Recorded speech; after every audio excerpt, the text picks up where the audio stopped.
cuarto grado de secundaria. Investigar con Yamile. Preguntar Con Yamile. Averiguar Con Yamile. Descubrir Con Yamile. Aprender Aprendemos juntos. con Yamile. ¡Linda mañana! ¡Qué rico está el sol! ¿Qué? ¿Quién se ha atrevido a ensuciar mi tierrita? ¡Ay, no, Plantiquis! ¿Quién te ha hecho esto? Alguien a quien no le interesa la naturaleza.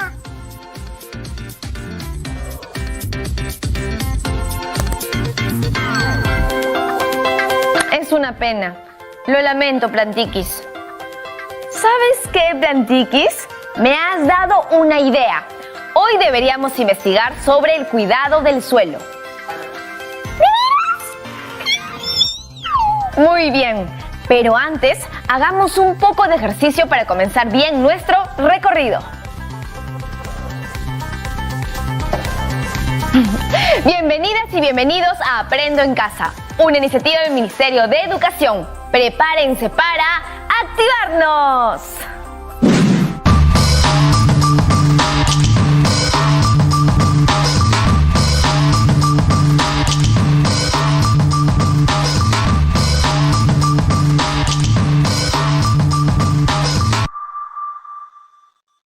Hola chicos y chicas, soy Alejandra y hoy vamos a aprender a relajarnos y respirar.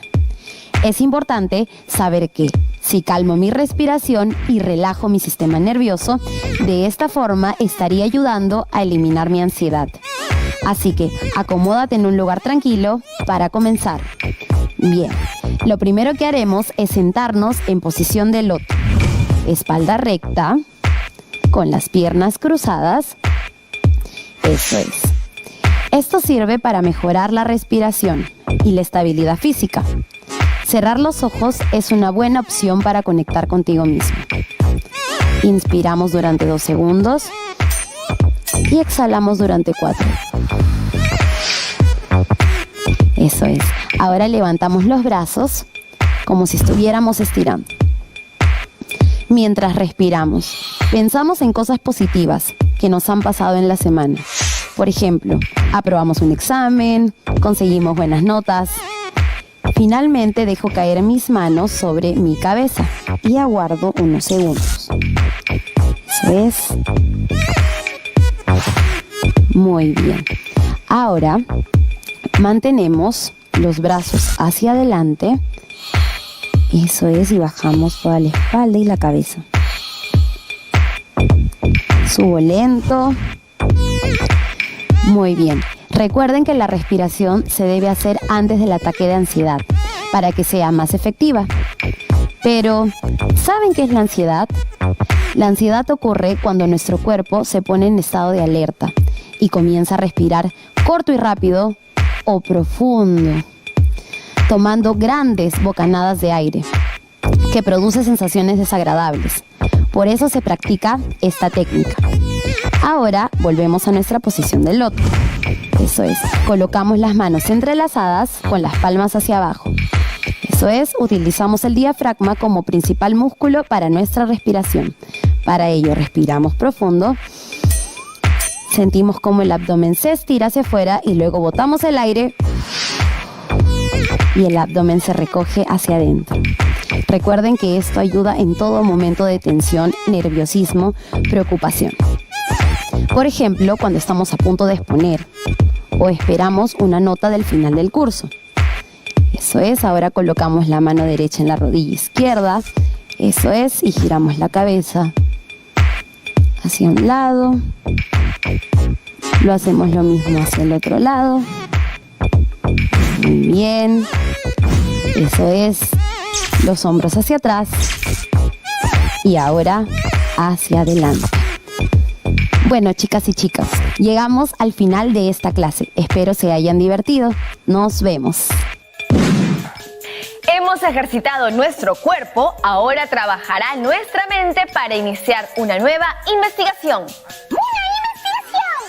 ¡Investiga mi tierrita! No me gustó que me la ensucien. No me gusta para nada. Claro, a nadie le gustaría que contaminen el espacio en el que viven. Entonces, hoy vamos a investigar acerca de la contaminación del suelo. Lamento interrumpir. Solo quería sugerir algo. Hola, Googleana. Claro, por favor, dinos. Cualquier aporte ayuda.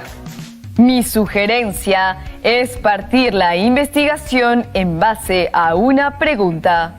Así no se pierde la dirección de la investigación.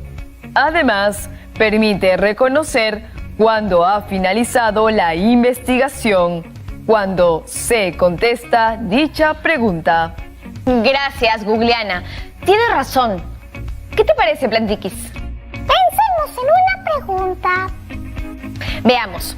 Creo que podríamos orientar esta investigación hacia un aspecto más positivo, sobre el cual además podamos tomar acción. ¡Acción! ¡Salvemos al suelo! ¡Excelente idea! Ayudemos a proteger el suelo. Que la pregunta para nuestra investigación sea: ¿cómo se puede descontaminar el suelo? No se diga más. Comencemos a investigar. Googleana, ¿nos ayudas a contactar con el profesor? Por supuesto. Iniciando comunicaciones. Proyectando videollamada. Hola, Yamile. Hola, profesor Gustavo. Gracias por contestar la llamada. Siempre es un gusto.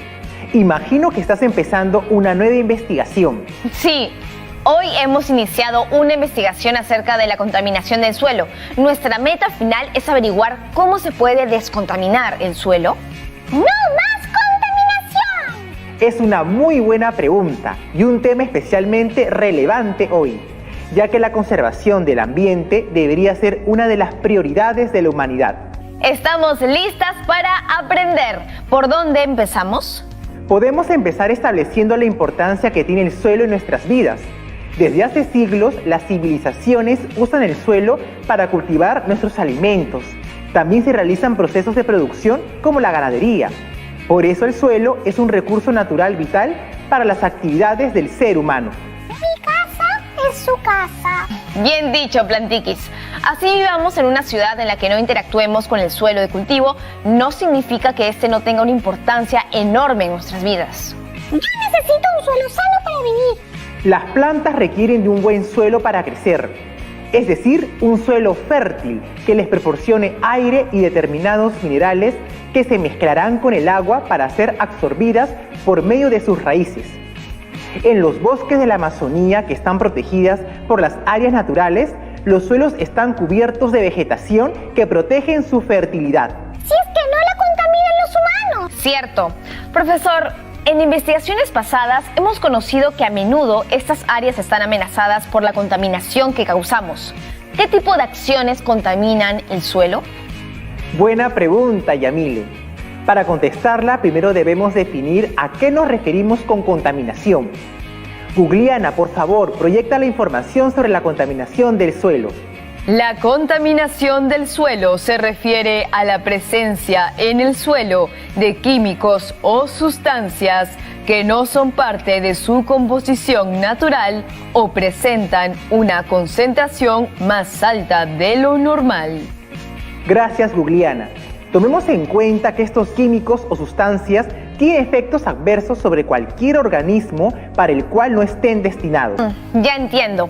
Por ejemplo, las plantas se alimentan del suelo, pero si este tiene químicos o sustancias que no formen parte del alimento que nutre a estas plantas, es muy probable que las enferme o incluso envenene. ¡Horror! No te preocupes, Plantiquis. Yo no voy a dejar que te pase nada. Tomémonos una pausa, pero enseguida seguiremos investigando acerca de la contaminación del suelo, quién la ocasiona y qué podemos hacer nosotros al respecto. ¡Ya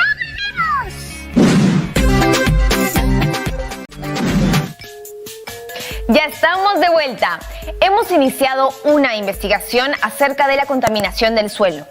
Hasta ahora, hemos aprendido que la contaminación consiste en cualquier químico o sustancia que podamos encontrar en el suelo que no pertenezca a su composición natural. Estas sustancias, a su vez, ocasionan efectos adversos sobre los organismos que viven o se nutren de este suelo. Sigamos nuestra investigación. Profesor, ¿cuáles son las acciones que producen contaminación en el suelo? Hay varias acciones que producen contaminación.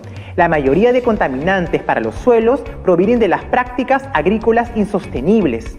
La industria y en los suelos de la Amazonía, la minería ilegal es la mayor amenaza. ¿Cuáles son esas prácticas agrícolas insostenibles? Por ejemplo, el uso excesivo de pesticidas que muchas veces se usan para proteger los cultivos.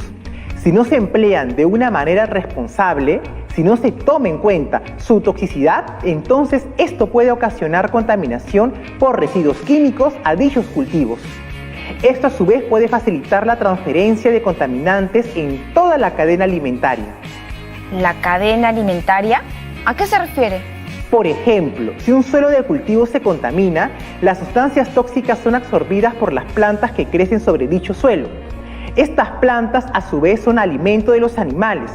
Es decir, se tiene la probabilidad que estas plantas y animales contaminados transfieran también esos elementos tóxicos a los seres humanos que los consuman.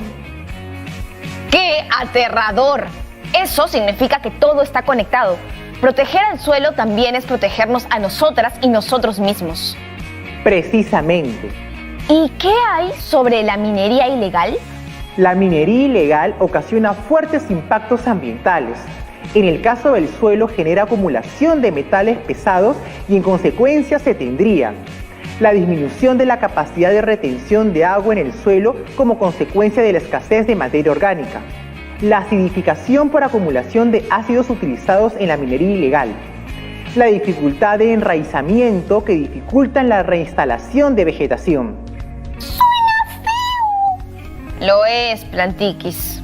Además, la minería ilegal produce una serie de contaminantes gaseosos, líquidos y sólidos que de una u otra manera terminan sobre suelos fértiles y suelen disminuir su fertilidad, o la mantienen pero produciendo esa transferencia de toxicidad a través de la cadena alimenticia, como acabamos de mencionar. Queda claro por qué la minería ilegal causa tanto daño al suelo con la contaminación que genera. ¿Qué hay acerca de la industria? Las actividades industriales han sido tradicionalmente una de las fuentes principales de la contaminación de los suelos. Los gases como el dióxido de azufre que son emitidos por algunas industrias se mezclan con el vapor de agua en la atmósfera, formándose así sustancias ácidas. ¿Sustancias ácidas en la atmósfera? Estos ácidos luego caen sobre la tierra en forma de lluvia, ocasionando la acidificación del suelo y el agua, produciendo también infertilidad o si no transfiriendo también estos ácidos a través de la cadena alimenticia. Suena realmente terrible. Lo siento, Plantiquis.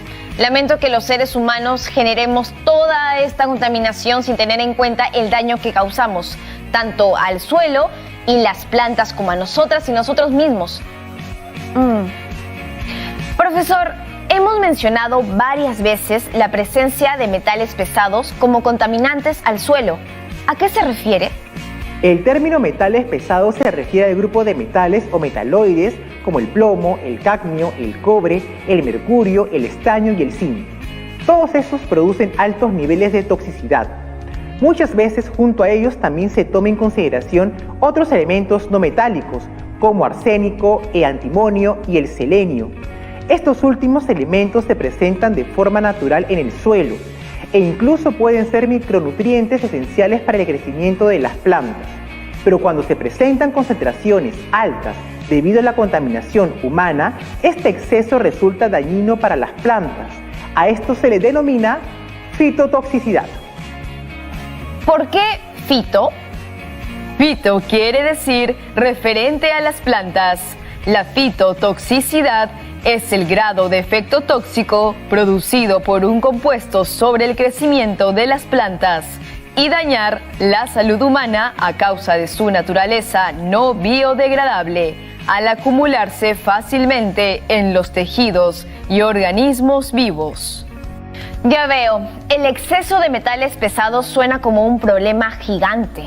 Ciertamente, los metales pesados son el tipo de contaminante más persistente y difícil de remediar. No solo degradan la calidad de la atmósfera, el suelo, los cultivos y el agua, sino que presentan una gran amenaza para los animales y seres humanos. ¿Y podemos hacer algo para disminuir o eliminar esta contaminación? Felizmente existen medidas que podemos tomar. ¿Cómo cuáles? Uno de los métodos desarrollados para revertir estos efectos contaminantes es la remediación. ¿Remediación? ¿Qué es eso? Es un conjunto de tratamientos con la finalidad de reducir la contaminación de un sitio. Existen varias técnicas diferentes, pero exploremos ahora las técnicas de remediación del suelo. ¡Escuchen bien, humanos! Hay varias maneras de tratar de remediar el suelo, sea a través de acciones químicas, físicas o biológicas, pero hoy centrémonos en las biológicas, específicamente en la bioremediación. Bioremediación. Suena interesante. ¿Qué es? La bioremediación es la aplicación de microorganismos, hongos, plantas y enzimas que ayudan a restaurar el ambiente. Para ello se aplican diferentes técnicas como la fitorremediación, que es un proceso que utiliza plantas para remover, transferir, estabilizar, concentrar y o destruir contaminantes. ¿Es decir que las plantas mismas pueden ayudar a sanar la tierra? ¡Qué genial! Es buenísimo tener soluciones naturales, pero ¿cómo funciona? La fitorremediación se basa en la capacidad de algunas plantas de absorber, acumular o tolerar sustancias tóxicas, como los metales pesados de los que hablábamos. La presencia de estas plantas ayuda a reducir la toxicidad de los suelos. ¡Qué impresionante que existan plantas que pueden hacer tales hazañas! ¡Oye! ¡No me menosprecies! Nos puedes ver aquí tranquilas, pero siempre hemos logrado grandes cosas. Profesor, ¿qué tipos de plantas son útiles para la bioremediación? De las estudiadas tenemos el girasol, el maíz, el nabo, la cebada, el chocho, la ortiga, el diente de león, el tomate y los geranios. ¡Qué suerte que sean varias! Y muchas además sirven de alimento. Así es. Entre las plantas más estudiadas que de forma natural hayan evolucionado para tolerar la presencia de contaminantes, tenemos a las hiperacumuladoras, que pueden crecer y desarrollarse en suelos con altas concentraciones de metales pesados. El girasol, por ejemplo, puede absorber plomo depositado en el suelo. El maíz, por su lado, tiene gran potencial para absorber cadmio y plomo. ¡Superplantas! Luego tenemos las acumuladoras. Estas plantas tienen la capacidad de acumular contaminantes en sus tejidos vegetales. Por ejemplo, la flor de loto, la caña brava, entre otros. Por último, tenemos las excluidoras, que impiden la entrada de contaminantes. Por lo general, las retienen en sus raíces. ¡Qué increíble! ¿Cómo han desarrollado sus habilidades estas plantas para excluir los metales o acumularlos? ¿Cómo así lo logran? ¡Fuerza de voluntad! Existen mecanismos en las plantas que permiten la tolerancia a los contaminantes y su primera entrada es por la raíz. Para entenderlo, es necesario hablar sobre la estructura de la raíz y las características de sus células. Googleana, por favor, proyecta la imagen que te estoy enviando. Proyectando imagen. Aquí podemos ver un esquema de la raíz de una planta monocotiledónea, como el maíz. Las raíces de las plantas están formadas por capas. Veamos cada una de ellas. La capa más externa de la raíz está formada por la epidermis, la cual forma los pelos radiculares. En la imagen la vemos como la rizodermis y transporta activamente minerales que la planta necesita desde el suelo hacia las células epidérmicas. La elevada concentración de minerales disueltos atrae agua hacia las células por osmosis. ¿Osmosis? Se define ósmosis a la difusión de moléculas de agua a través de una membrana semipermeable, desde la solución menos concentrada a la más concentrada.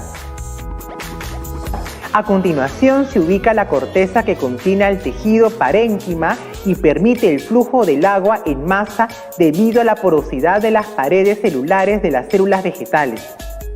Por debajo de la corteza está la endodermis, que rodea el cilindro vascular. La pared celular de cada célula endodérmica contiene una banda de material ceroso impermeable llamada banda de Caspari, que obliga a pasar al agua por ósmosis a través de la membrana celular y no por las paredes celulares, como ocurre en la corteza. Por consiguiente, las células de la endodermis regulan qué sustancias entran al cilindro vascular, excluyendo aquellas que pudieran resultar dañinas para la planta. Este es el mecanismo que emplean las plantas exclusoras para impedir el ingreso de metales pesados al cilindro vascular y, por tanto, el transporte de estas sustancias a los tejidos aéreos. Profesor, estoy impresionada por la estructura y la función que tienen la raíz de las plantas. Seguro pensabas que éramos simples, pero tenemos grandes capacidades, sí. Continúa el periciclo, que es la capa que rodea el exterior del cilindro vascular. Recibe el agua y los minerales que el endodermis ha dejado pasar y transporta activamente los minerales al interior del cilindro vascular, formado por el floema y el xilema.